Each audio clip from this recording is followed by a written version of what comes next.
Cloud and Clear, the podcast by SADA for innovative business leaders and technology enthusiasts, where we explore how Google Cloud is transforming the industry and what that means to you. Now, here's your host, Tony Safoian. So I'm super excited to have in my office, impromptu, which is the way I want to do this. The reason it's set up in here is so that anybody that's visiting SADA, I can strong arm into doing a podcast. But it is my great pleasure to have with us today the godfather, the original, the guy who started it all at Google Cloud, before it was called Google Cloud. Welcome, Michael Luck. Thanks, Tony. Great to be here. It's a pretty impressive office. Thank you. It's been a while since you've you've been tracking us, but you probably didn't realize what everything was going on. I don't think you ever visited our headquarters before today either, so you didn't have the full context. And now you do. I did not. Yeah. You met with, a couple of my executives, so you get the whole lowdown. And I'm always one, and you know this because I've called you from time to time after a big milestone, just thanked you, and I'm one who really appreciates history and legacy and origin stories. I think it's keeps us all grounded to remember where we all came from and the people who helped us get started. And you're definitely, it was you and Dave G and Matt Gerard, Matt Glotzback, Glotzback, and just literally a handful of people who believed in Google and the enterprise and believed in sort of the ragtag group of partners you guys had at the time, back in 2006, 2007. And when you call me and say, I always say thank you. I always come back and say thank you to you and to SADA, because if you go back to 2006, 2007, Google itself wasn't very partner oriented at that time. And when we started the partner program, we didn't have tons of options, and the options we had were all these big Goliath dinosaur type consulting companies, which were not at all fits for what Google was trying to do. So it really was companies like SADA who actually helped us get from back when we were doing $50 million in revenue. Yeah. And you helped us get to that milestone of $1 billion. So thank you. Yeah, you were there for that whole ride, which is amazing. And I think what our listeners want to hear about, a little bit of the origin story of Google Enterprise, as it was called back then, a little bit of the anecdotes that are interesting, stuff that maybe I didn't even hear. But you told me a couple of things in here, there was this question of the investment from Google into this thing, which was a lot about the search appliance, before G Suite. But tell me, what were the early days like? Yeah. First of all, they were awesomely cool because Google wasn't that big, right?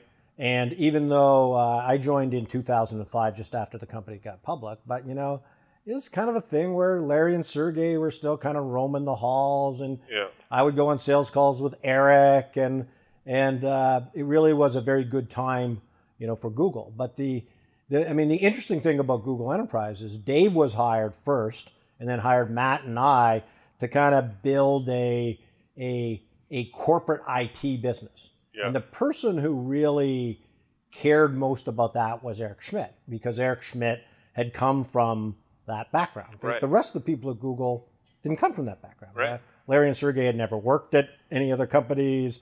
Omid was really more of an ad, guy. So Eric, with his Sun background and his Novell background, was a guy who he understood this business and what it potentially could be. But the other thing was, it was also at a time where, when we started the Google Search Appliance, when I joined, it was $6 million of ARR. Wow. And it didn't have partners because we were trying to be a full black box solution, just works, completely there. And the business then, that search business grew from 6 million to 20 to 50 to $100 million pretty quickly. Yep. But at the same time, Google was going, $100 million wasn't very important to Google.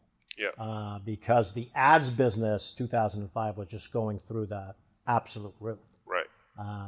So Dave and I, or mostly Dave and Matt, said, hey, if we don't start to do more, then it's going to be this successful business that topples Verity and Autonomy, but that nobody at Google cares about. Right. We're going to have to learn how to sell ads.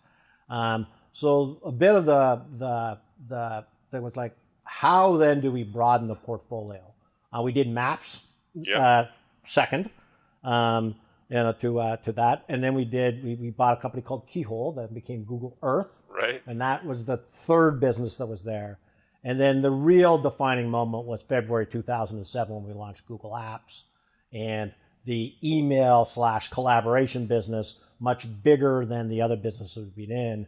And then that business grew from 0 to 600, 700 million in 5 years. I mean, that's remarkable considering the first couple of years you were just giving it away to education.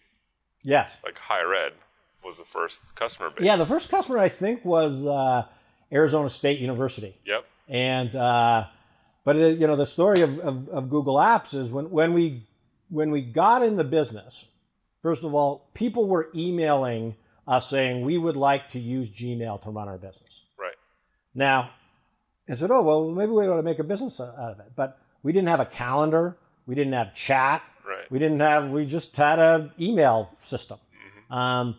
But when Dave and Matt said, hey, I think we should get in the business, I said, we don't have a calendar. They go, we're building one. Yeah. And I go, well, we don't have chat. And we're building one of those. Yeah. And so by launching the product then called Google Apps, which was then email, calendar, a little bit of a chat, it had enough features, to actually start to compete. Yes. And then, you were involved, Tony and SADA was involved in helping us first in the mid-market. And we were always reasonably successful in small business. Mm-hmm. It was cheap. In many cases, it was free, yep, or it was cheap. Then we did a little better in the mid-market. But then, I worked with you, on many of the first initial large wins. Yep. Because large wins, there were a bunch of people who were dissatisfied with the state of the exchange marketplace at that. That's right. At that time. I think of City of LA as a deal that got done, just miles from this, from this office here, which was a seminal fight in the cloud. Was it 2008? Yeah, I'd say 2008. I'd have to go back and back in. Still with us. Has a great CIO now, Ted Ross, doing amazing things, and still the largest city to be on G Suite, by the way. Awesome. Yeah. Day. No, and we were successful. We had Pittsburgh, we had Orlando. And what we found, and just to do a little commercial for the continued awesome product that G Suite is that for healthcare, for large government organizations, it's an awesome product. It's very hard to have traditional solutions in those areas, and also because those organizations are highly distributed. The idea back then of doing non-cloud-based solutions or on-premise solutions was very difficult for them. That's right. So I know when I look down at your roster of clients and see how many people you have in that area, that was those were important wins. And I don't think if we'd have lost City of LA, we could have ever won the other cities or won state of Wyoming, a couple other states that they're there. So that was there. But it was also like some big businesses that adopted that here. So it was like it was a great time, and thanks to SADA and to you, Tony, for betting on us, because you were a little bit we were little, but you were little. We were little, and we had a Microsoft business. And you had a Microsoft business, which we don't, but we had one back then. Let me ask you about this. The education thing is really interesting because I don't know. Maybe you can tell me the insight. The number of large enterprises today that when they look at like a top 5 reason to go G Suite, cite the fact that it owns now 80% of the higher education and K through 12 markets, meaning the graduates coming out of school, that's all they've used, that's what they've learned, they haven't even used anything else, and that is a recruitment tool / a signal to those people, graduates entering the job market that this company's cool because they too are on G Suite. Number of people that cite that as a cultural/recruitment tool is like almost all of them put in their top 5. Did Google do that purposefully back then?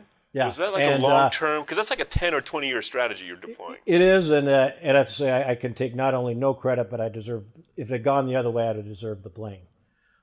Because I was advocating for us to have a low price, not a zero price. Yeah. But both Dave Gerard and then particularly Eric Schmidt said, no, we are going to give this away to education. And he cited, Eric, if he had been in the business, quite experienced, said, hey, DEC gave away computers to universities, and IBM didn't. And people forget Digital Equipment Corporation. And he goes that's what we're going to do. We can afford to do it. They can't really afford the product. I was kind of bummed because I had a quota and revenue. I wanted at least a little, a little revenue to do it. But it is really awesome. Because again, I have teenagers or kids in their early 20s, and there's nobody in that demographic who says, "Oh, I prefer the Exchange the Office interface." Nobody does. Yeah. And it's mind blowing to them that if they went to work at a company and they couldn't exchange Google Docs, that would be blocked. Right. That would be, of course, people, they grew up with collaborating on documents. And I still consider that to be a feature that has not been well replicated even 10 years later by the competition. It's pretty remarkable that it hasn't. Yeah, but my oldest is entering 3rd grade, and I got this email from the school, they're going to be issued Chromebooks. Yeah. 3rd grade. That's pretty crazy. At my son's school, they actually had they have the auction, right, where you're raising money, but you can raise a paddle and buy a Chromebook. Right. So Chromebooks haven't had the impact that I think we thought that they could potentially have worldwide and corporately. But it's just such a killer solution for education. Yeah. And the combination of G Suite and Chromebooks, that has been a really important piece. And I still think it's as Google. It kind of blows my mind that Google should be winning all the time, all the G Drive business and all the collaboration business, because it's what those kids learned on, and it's still how you collaborate on it. Yeah. You're going to use Dropbox? Dropbox, nice product, but it's not the same as 2 people simultaneously editing a document or a spreadsheet. Or 5 or 10. I don't know how we would get half the work done today without it. 90%, I was like, And it's weird because, once a company goes to that way of working and that culture, and we've seen this when, small companies get acquired by big companies, you cannot take that product away. Yeah. They will not stand for it. There'll be a revolt. Once people learn to work in this modality of real-time collaboration, they think it's ludicrous to go back to anything else, and they won't do it. Yeah. You see, the only thing I've seen that's similar is Slack. So it's interesting. My wife works at Oracle, and they are now a big Slack user, even though that's not typically what Oracle would get. And the reason that Oracle has become a big Slack user is as they've acquired companies, those companies can't imagine doing business without having Slack. And many of their engineering processes are linked in. So they said, we got to have Slack. That's right. And in many cases, that is what I believe the collaborative work features within Google Docs and in Google Drive actually are. To this day, if I have to work with somebody at a different company, I send them a Google Doc. And it blows my mind if they go, I send it to my personal Gmail. Yeah. So I notwithstanding because I think Microsoft has done a nice job of competing in the last few years against the broader G Suite platform, but it hasn't done a good job or replicated at all that feature, which is amongst the most important things you do in work today. It's how do you take a document and work on it with multiple people? Look, the feature that's been around for 10 years, and I've had different conversations with other engineering teams, It's been around for 10 years. I think some of it was through acquisition, some of the tech. But I've been told that it's extremely hard to replicate that functionality technically. Like, it's an engineering feat to get like 10 people, 3 people, 5 people co-authoring in the same doc at the same time. I don't know. I think the answer to that is to do it at the scale Google's doing to it. It is a modern computing miracle. Yeah. And obviously, the main competitors haven't been able to, to replicate it. But it takes me to kind of that. It's like there are some things, and when you bet on Google back in the day, what I think what I was trying to sell you on it is there. Amongst the best computer science in the world is happening at Google. And it needs to be happening at Google because it turns out that if you're running Google search or you're running YouTube, that you have to make major computing breakthroughs to make that, to make that happen. Yeah. And the concept of Google Enterprise that then became Google Cloud is to take all that great goodness that's there and expose that to companies so that they can get the benefits of the engineering breakthroughs that Google has had to make to run its own business. For its own business, yeah.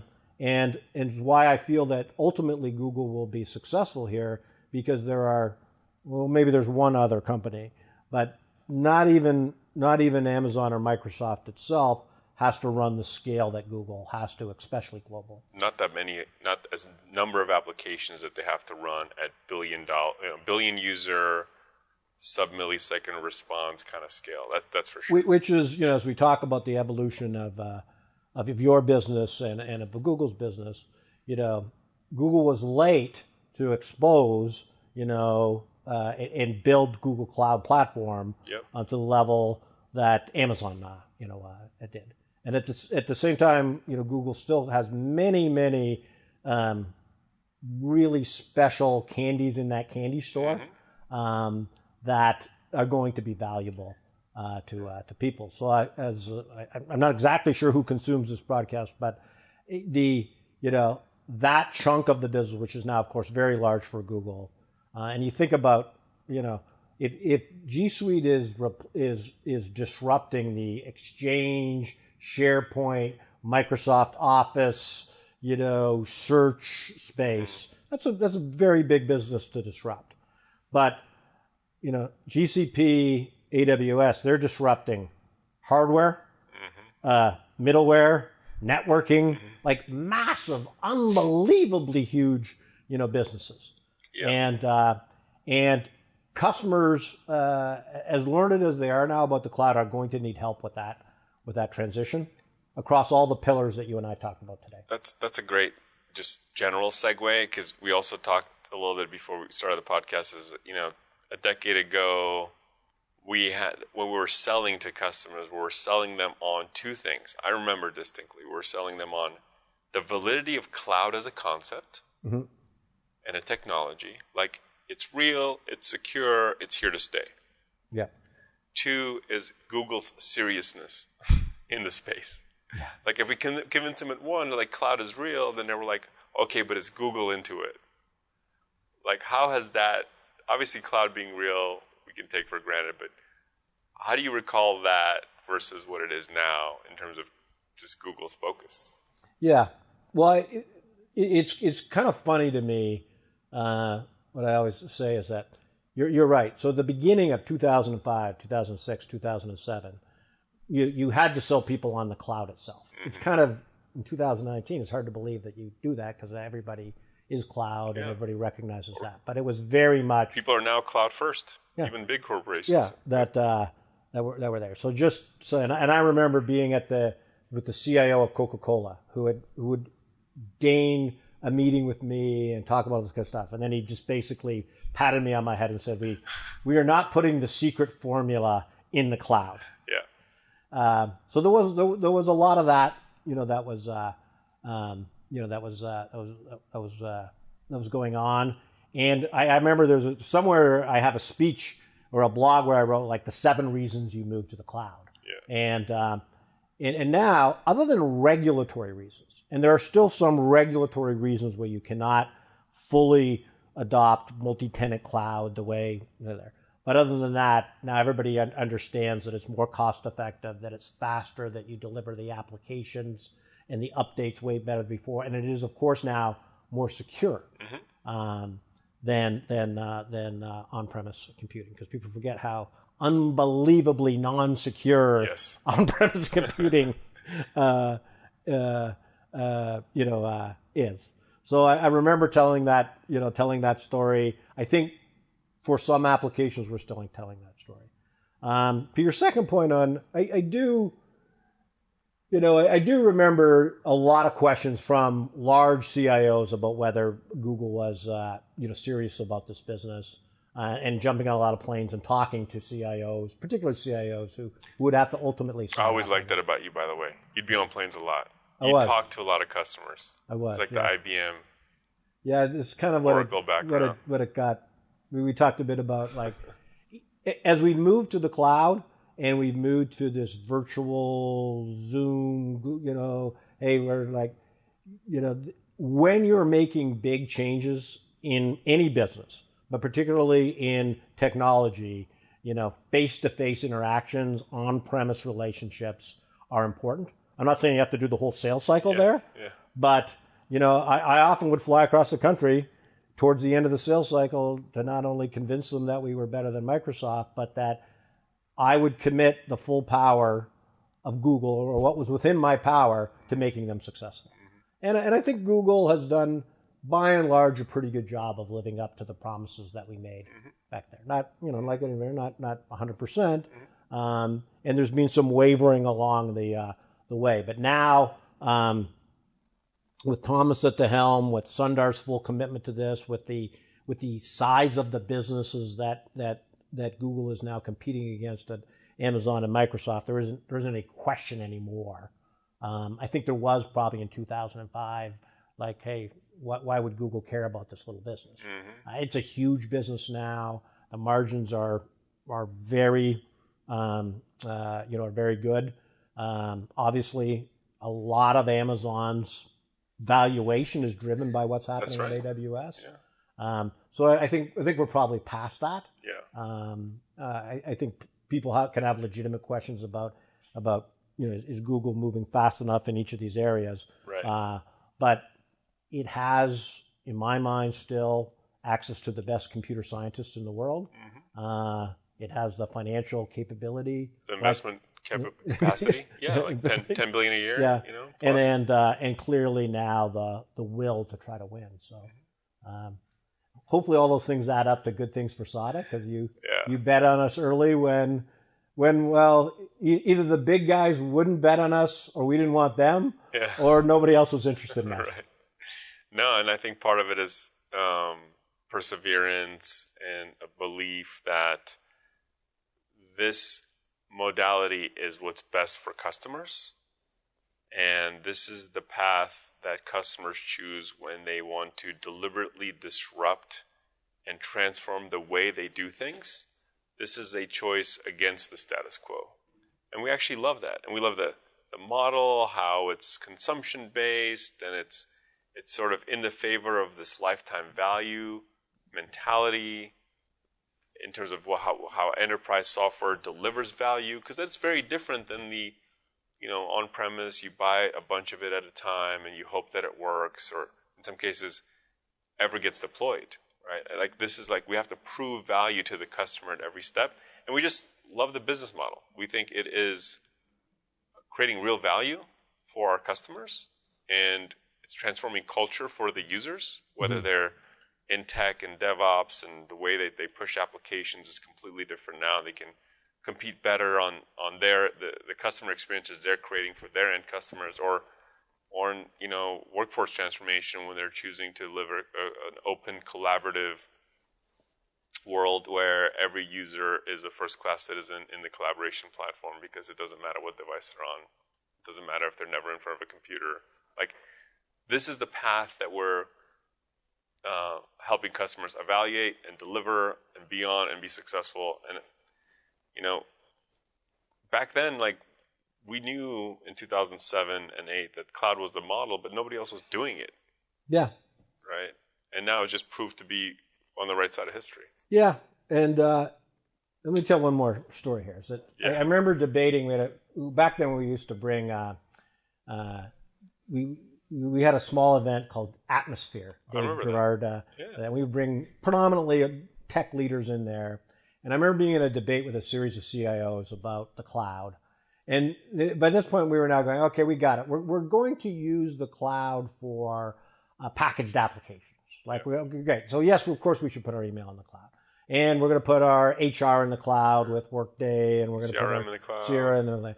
But then one CEO stood up and said, well, 50% of my application footprint is not packages. They're things that I build for our business individually. How is the cloud going to help with those? And for a while, we didn't have a good answer for that. Could these be multi-tenant? Well, that's there. But now what we're seeing is with this whole digital transformation wave is that one of the big areas that I think is happening is that what those CIOs are not doing, they're not taking their old application and just shifting it to the cloud. They're having to reimagine the customer experience and then build a whole new application. That's right. Yeah. And when you do that, you say, what platform am I going to build that on? And of course, there is actually, it would be almost impossible to reimagine at least customer-facing applications being built on on-premise applications and scaled. That's right. So that's a huge area. The other area that I don't think you and I envisioned when we partnered together, back in the day, is the emergence of analytics. Yes. And so I think that's a big area of opportunity for customers. And again, imagine the amount of data that we're creating now, putting that on-prem, or even starting building all that stuff yourself. Yeah. Oh, even today when I hear, we're going to buy Snowflake and we're going to install it, and then we're going to do this, and we're going to take all the data, we're going to stick it in a big cloud data store, and we're going to use the tools that are brought by places like Google to build not only analytics like what has happened, but predictive analytics as to what is going to happen.